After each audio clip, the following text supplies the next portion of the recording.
Hi guys, for today video, gagawa ako ng apritada. Ayan yung baboy.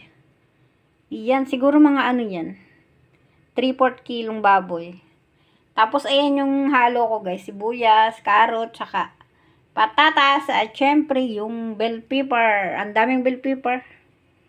Dami kasing binili ni Amo, tsaka bawang. Ayan. Nilinis ko na sila guys. Para hindi na kayo mahirapang tumingin-tingin sa akin kasi wala akong tagahawak. Kaya ayan, nilinis ko na yung bell pepper. Hihiwain ko na lang yan maya-maya. Pati yan, hihiwain ko yan maya-maya. Ayan. At ngayon ay wala akong gagawin kundi hiwain na itong karne na to. Yan ay binabad ko sa tubig kasi galing sa freezer ay sobrang tigas. Kaya ayan, maghihiwa ako ngayon guys. Ayan, ngayon ang lulutuin ko. Ang apritadang baboy ng Taiwan. O, ayan.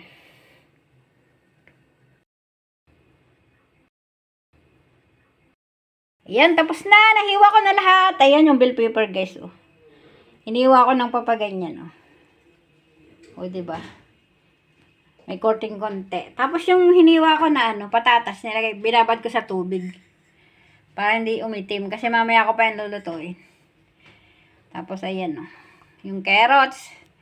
Mamaya na yung maliit na sibuyas na yan. Tapos, ayan, naghiwa ako ng sibuyas at saka bawang. Kasi mamarinate ko ng konti itong pang... Actually, parang menudo ang tawag dyan. Wala lang kasing hotdog. Kaya parang apritada lang ang tawag ko. Kasi ganun din naman ang halo ng apritada at saka menudo. Yung menudo nga lang, may mga lahok na iba-iba. Ngayon nilalagay na natin guys. Mamarinate ko na yan guys. Para mabilisan. Ang bilis ko. Tapos toyo, ayan. Ayan. O, pagkatapos niyan guys, marinate ko. Ilagay ko na yan sa ref. Kasi mamaya ko pa yan lulutuin. Iniready ko lang lahat-lahat. Para kung mag-live ako sa aking YouTube ay wala na akong alalahanin. Luluto na lang ako pagkatapos ko. Ganun ako kabilis. Diba? Yan. Pwede nang ilagay sa rep yan. Okay na yung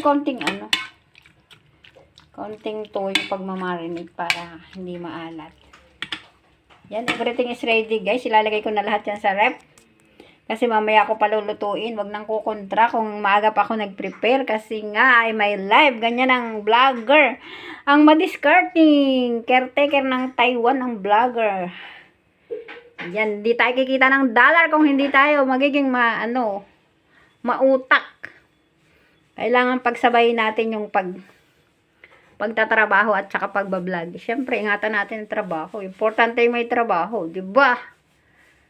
Okay. Siya nga pala guys, gagawa din ako ng kanilang sabaw. Kasi taglamig na dito sa Taiwan. Kailangan ng mga sabaw ng mga tao. Ayan yung sabaw nila. Oh. Ready na yan guys. Yung na yan. Nabibiling ready na siya. Yan. Kaso mulalahukan ko siya ng repolyo. At saka ayan. Kabuti. Para pag uwi nila mamaya galing sa trabaho, may higupin silang mainit na sabaw. Yan, isasama. Sa pagsasama-samahin ko yan guys. Ayan.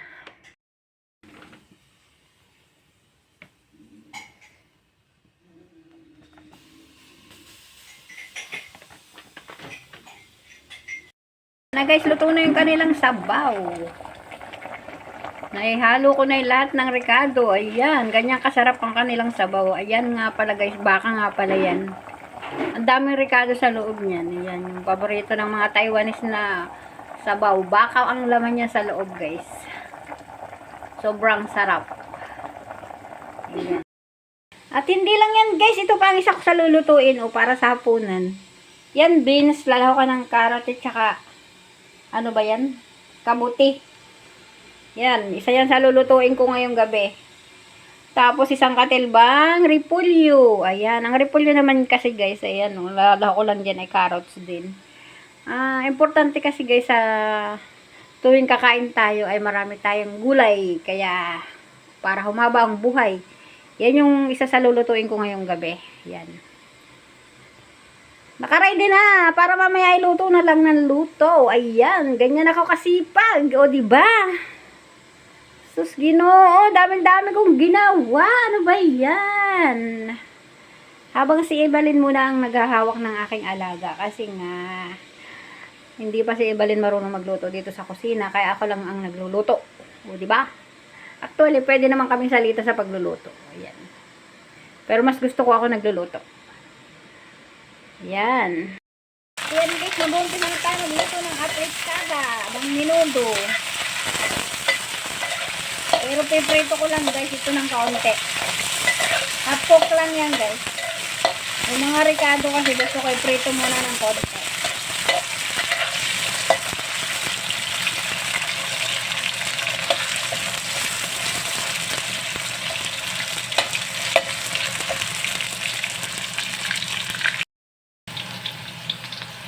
Ayan, pwede na guys. Dahunin ko na. Yung iba naman na ipiprito.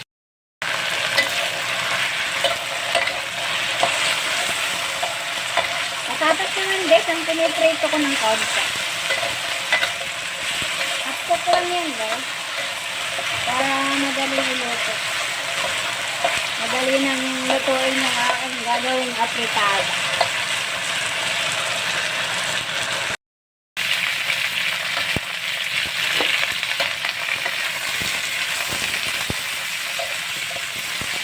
Ayan, i-half-cook din natin yung bell pepper.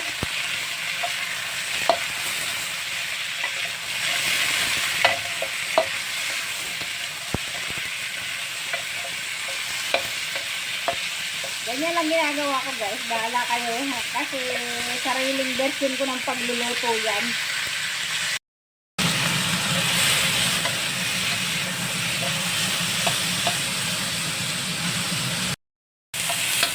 Kasama natin ang pagluluto. Ayan yung minarinate ko guys.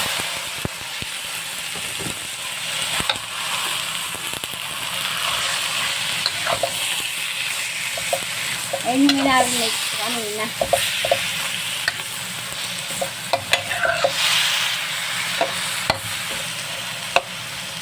Siguro tatakpan ko ganyan guys para maluto ng konti. Maluto nung kanyang pinakang pang-marinate na mga toyo. So, diba guys, hati na siya. Pwede ko na siyang tubigan. Tubigan ko pa yan guys para lumambot yung karne.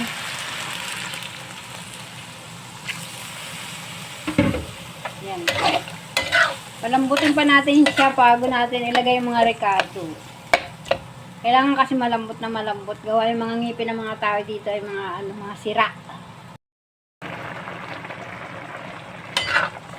Palambutin ko lang saglit guys. Saka ako ilalagay ang mga ricado. Kasi yung mga ricado naman, mga luto naman na yun eh. Takpan ko ulit. Ilagyan ko na siya ng tomato sauce guys. Yung sabaw na yan, saktong-sakto lang yan guys. Kasi hindi naman mahilig dito sa sabaw mga tao. Lagay na natin yung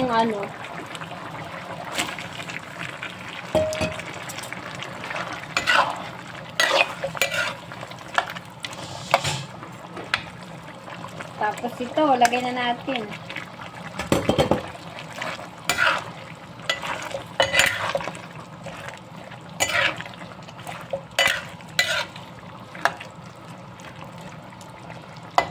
Kompleto na ricado yan guys, pero tatakipan ko pa yan kasi yung mga gulay niyan ay puro half cook yan. Hilaw pa yung mga gulay na yan. Kaya kailangan maluto silang lahat. Ayan, lulutuin ko sa mahinang apoy. Patayin muna ang video. Makikita nyo guys, sobrang sarap. Kung mayroon lang hotdog, di ba na siya, minudo na siya, wala. Kaya ang tawag ko pa rin dyan ay apritada. Kalokang luto ko yan. Pero pwede na yan. Pansarili lang naman yan.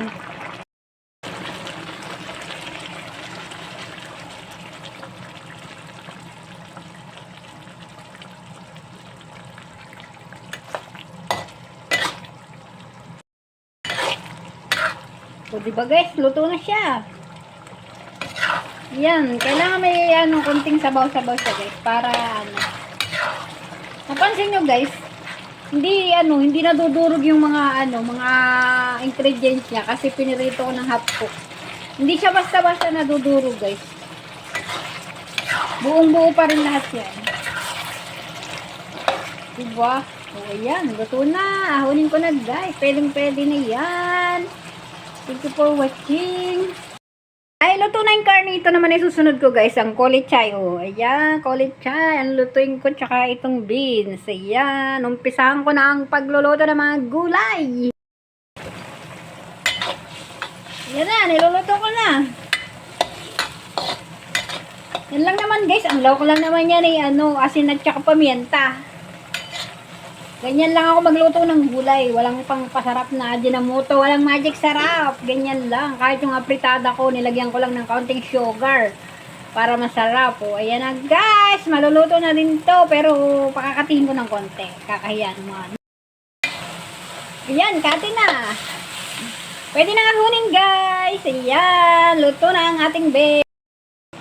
Ayan na. Inumpisahan ko na din itong repolyo. Repolyo.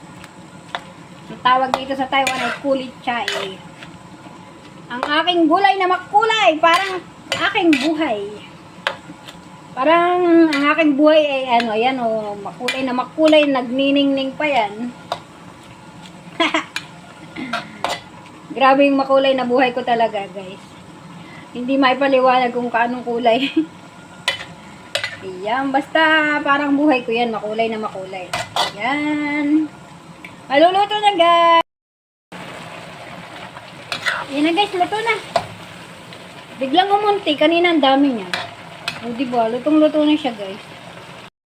Ayan, tapos na ako guys magluto. Ayan, for today video. Ayan na lang ang aking naluto. Ayan yung aking beans. Ang makulay na repolyo. At yan yung apritada. Ayan, yan lang ang naluto ko guys. Dami no? At syempre, ito yung aking nilutong nilaga nila. Ayan, pinapakulo ko ulit kasi kanina maaga kong niluto ay papainitin ko na ulit. Kasi padating na ang mga amo. Ayan. Thank you for watching. Tapos ng pagluluto. Sana may natutunan kayo.